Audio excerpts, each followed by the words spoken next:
Hello दोस्तों, नमस्कार। एक सेंट्रल गवर्नमेंट की जॉब निकल कर आ रही है, उसके बारे में डिस्कस करेंगे अपन। मैं DK, government employ, currently working in Delhi. Central university Tezpur की तरफ से वेरियस नॉन टीचिंग वैकेंसी हैं, उनके बारे में अपन डिस्कस करेंगे। तो चैनल पर अगर आप पहली बार हैं तो चैनल को सब्सक्राइब, लाइक एंड शेयर जरूर कर दें। ऐसी ही गवर्नमेंट जॉब्स के बारे में इस चैनल पर आपको अपडेट टाइम टू टाइम मिलती रहती है। एज ए गवर्नमेंट एम्प्लॉय होने के नाते आपको जो भी इन्फॉर्मेशन होगी एकदम जेन्युइन मिलेगी। चलिए तो स्टार्ट करते हैं। ये सेंट्रल यूनिवर्सिटी में वेरियस वैकेंसी हैं, वो आप देख पा रहे हैं। 24 मई इसकी लास्ट डेट है और 30 तारीख से फॉर्म इसके स्टार्ट हो जाएंगे, जैसे कि नीचे वीडियो में दिया गया है।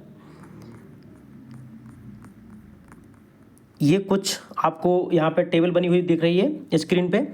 आपके 30 तारीख से फॉर्म स्टार्ट हो जाएंगे और 24 तारीख लास्ट डेट है फॉर्म की। इसमें जो वैकेंसीज का बाइफर्केशन है वो आप स्क्रीन पे इस प्रकार है। इंटरनल ऑडिट ऑफिसर, ये लेवल 12 की वैकेंसी है और ये डेफिनेटली मैं कई बार बता चुका हूँ कि लेवल 10 के बाद की जितनी वैकेंसी हैं वो most of the vacancy experience based होती हैं। क्यों कि यहाँ पर डायरेक्ट वैकेंसीज़ की रिक्रूटमेंट नहीं होती है। तो यहाँ पे और डेपुटेशन पे वैकेंसी है ये, तो आपके मतलब की नहीं है। असिस्टेंट रजिस्ट्रार से आप एलिजिबल हो जाते हैं जो मास्टर्स किए होते हैं वो। कई बार इसमें भी एक्सपीरियंस मांग लेता है, बट इस पर आप डायरेक्ट एंट्री ले सकते हैं। ये लेवल असिस्टेंट रजिस्ट्रार की 4 वैकेंसी हैं, जो कि अच्छी खासी वैकेंसी मानी जाती है, नहीं तो 1-2 वैकेंसी ही आती हैं यहाँ पे।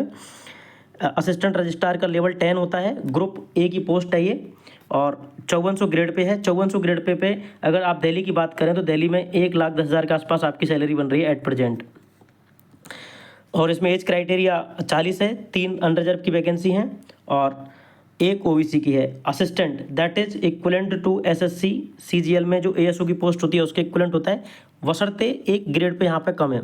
SSC में इस पोस्ट का ग्रेड पे होता है वो 4600 होता है, यहाँ पे 4200 है। ठीक है। और असिस्टेंट का एक वैकेंसी है।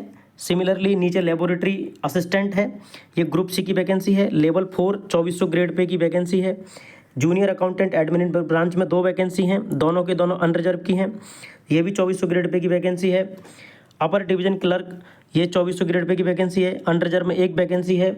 और मोस्ट ऑफ द कैंडिडेट के लिए बढ़िया वैकेंसी है। लोअर डिवीज़न क्लर्क LDC, ये इसको कई जगह जूनियर असिस्टेंट के नाम से जाना जाता है, कई जगह JSA के नाम से जाना जाता है DSSB के अंदर, और नवोदय और KVS में। और इसी को जूनियर सेक्रेटरी असिस्टेंट और जूनियर एडमिनिस्ट्रेशन असिस्टेंट भी बोला जाता है। तो ये इसके बहुत सारे नाम होते हैं LDC के। ये 1900 ग्रेड पे की नौकरी होती है और 1900 ग्रेड पे में 19,900 बेसिक पे, इसमें 6 वैकेंसी हैं, 1 अनरिजर्व, 1 OBC। ये SSC CHSL की जो वो वैकेंसी होती है उसी के लेवल की होती है और 5 वैकेंसी आपके मल्टीटास्किंग स्टाफ की हैं। इनकी एजुकेशन क्वालिफिकेशन आप इस प्रकार देख पा रहे होंगे, जैसे कि मैंने बताया था। इंटरनल ऑडिट ऑफिसर, ये एक्सपीरियंस वाली वैकेंसी है। असिस्टेंट रजिस्ट्रार, ये वाली वैकेंसी डायरेक्ट भर्ती होती है। इसमें 95% चांसेस रहते हैं कि आपसे एक्सपीरियंस नहीं मांगा जाएगा, मास्टर डिग्री मांगी जाएगी। 5% चांस रहते हैं कि मास्टर डिग्री के साथ साथ आपसे एक्सपीरियंस मांगा जाता है। तो यहाँ पे एक्सपीरियंस नहीं मांगा, जिन्होंने मास्टर डिग्री कर रखी है, MA MTech MCA MCOM, वो सब भर सकते हैं। असिस्टेंट में आपको सिंपल 3 साल का एक्सपीरियंस मांग लिया है इन्होंने, बैचलर डिग्री और 3 साल का एक्सपीरियंस, लेवल 4 पे या फिर उसके इक्विवेलेंट कोई पोस्ट है तो उस पर। उसके बाद लेबोरेटरी अटेंडेंट फिजिक्स डिपार्टमेंट के अंडर, ये वैकेंसी में ज़्यादा उन्होंने एक्सपीरियंस वगैरह कुछ मांगा नहीं है। और जूनियर अकाउंटेंट 2 साल का एक्सपीरियंस मांगा है। अपर डिवीज़न क्लर्क 2 साल का एक्सपीरियंस मांगा है। लोअर डिवीज़न जिसमें एक्सपीरियंस नहीं मांगा है वो वैकेंसी है ये।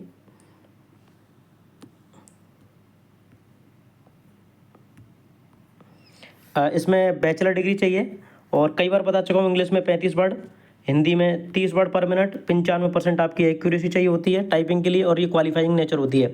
आपको एक ही लैंग्वेज में टाइपिंग करनी होती है, दोनों में नहीं करनी होती, आपको ऑप्शन दिया जाएगा। मल्टीटास्किंग स्टाफ में 10वीं पास चाहिए या फिर ITI चाहिए। ठीक है। तो ये वैकेंसीज थी कुछ इस प्रकार से। आपको इस एज रिलैक्सेशन होगा वो as per the government rule के हिसाब से मिलेगा।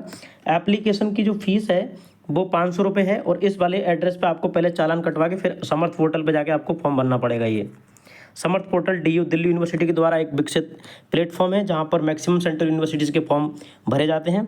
तो ये इसके बारे में एक बेसिक इन्फॉर्मेशन थी। कई जो मेरे साथी वर्किंग होंगे वो टेंशन लेते हैं NOC की, तो NOC की कोई टेंशन नहीं है। आप अभी इस फॉर्म को भरो। जैसे आप लोअर पोस्ट पर, फॉर एग्जांपल आप असिस्टेंट रजिस्ट्रार पे आप अप्लाई कर रहे हैं, तो आपको एक्सपीरियंस वाला जो होगा वो लगा दो सर्टिफिकेट, जॉइनिंग लेटर काम कर जाएगा वहाँ पे आपका जिस पोस्ट पर हो। और एनओसी के लिए एक इंटीमेशन दे दोगे, I am applying for this particular post, और उस इंटीमेशन को ही लगा देना। और जब आपका फाइनल सिलेक्शन हो जाए तब एनओसी के लिए अप्लाई कर देना। ऐसे कोई ज़रूरी नहीं है कि एनओसी आपको जब होगी तभी आप अप्लाई करें, ठीक है।